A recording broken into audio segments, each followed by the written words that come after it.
Hello everybody, and welcome back to another video. Today we're going to be doing a quick overview of the Warrior's Den that went live today, or yesterday, whenever this video is posted. So I'm going to be going over it, giving my thoughts, and just giving you guys a short, basically, preview of it, so that you can look at it and basically get the gist of what the whole Warrior's Den was about. So without further ado, let's get into the video.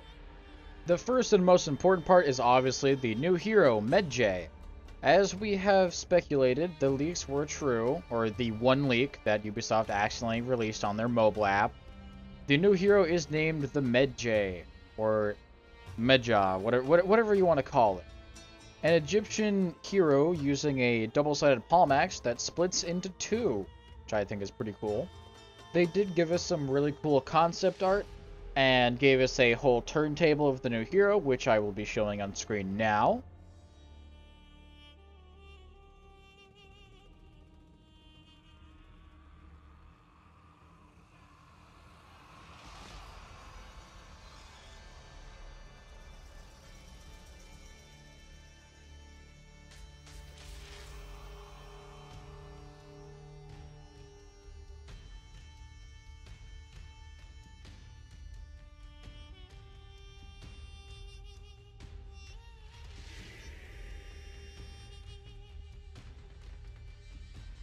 They also showcased the armor and the weapons for us, which I will also put on screen, so feel free to just kind of watch and have a look.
Overall, I really do like the look of this new hero. I like his weapon, and I like his armor.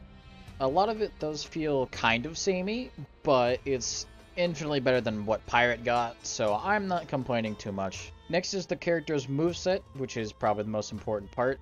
He has light, heavy, and then a light, heavy, kind of infinite, kind of like Shaolin. Now this character does have a stance swap mechanic, kind of like Highlander, which can be accessed by a backwards guard break input, and the stances have different inputs. There's an axe mode that has faster attacks and has unblockables as the heavy finishers, and then there's the staff mode that has higher trajectories and hyper armor and enhanced lights. Each stance has its own unique bash. The staff mode has a kind of ganking bash, kind of like Demon's Embrace, and the axe mode has a unreactable warden type bash that can basically vortex. Now since swapping between these two modes actually takes some time, not too much time, but enough time for your opponent to react and hit you with a light, the devs have made it so it's easier for you to get into it, so you can recovery cancel swap, you can parry swap and still get your confirmed attack, and you can do it immediately upon entering, your fighting stance. Next are his feats. His first feat, whenever you get a kill on an enemy, depending on your stance, you'll get a defense buff or an attack buff. His second feat, whenever you do a bash on your opponent, you will give them an attack debuff or a defense debuff depending on your stance. His third feat grants an AoE heal or a self-heal depending on your stance. Your fourth feat throws an AoE bomb, or it can throw your double palm axes at one person depending on your stance. As expected, there will be an event pass for the hero's release, and that comes with some goodies like some effects, some outfits, and some ornaments. And of course you can't forget the armor variations. I will just let them play now.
Another neat thing to add is, just like Griffin, Pirate will be getting some new armor variations, because hers were a bit lacking.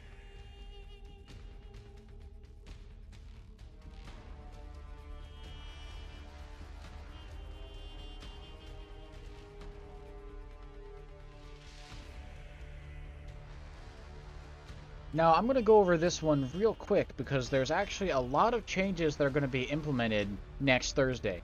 There's going to be a UI and flow change to the end of match screen, meaning that you won't have to tap A as much because it'll basically go on autopilot and do it for you. So, finally, we don't have to sit through like 12 menu screens just to, I don't know, go deploy troops or customize your hero. One of the huge things that the devs did mention on the stream is that there is going to be no testing ground changes implemented into the live game besides the dodge attack for Highlander. They also mentioned that every character that is not getting a dodge attack will be getting one on Thursday. They've also made important changes to stamina. The changes include, if you are out of stamina, you will no longer be affected by stamina pause, and, just like Yorm and Sent, if you get back up while you're out of stamina, you will regain full stamina entirely. Another thing is that they finally fixed throwable feats. If you have stealth, you will no longer miss. And if you throw it at someone who is dodging, it will no longer go all the way across the map anymore, so thank God for that. Next are the two upcoming Hero Fests. Zanhu is on August 25th, and on September 8th, Shaman will be getting her Hero Fest. And today, we got the Hero Fest for Centurion, so I will showcase the execution real quick, and then we'll move on to the content of the week, and the video will be over.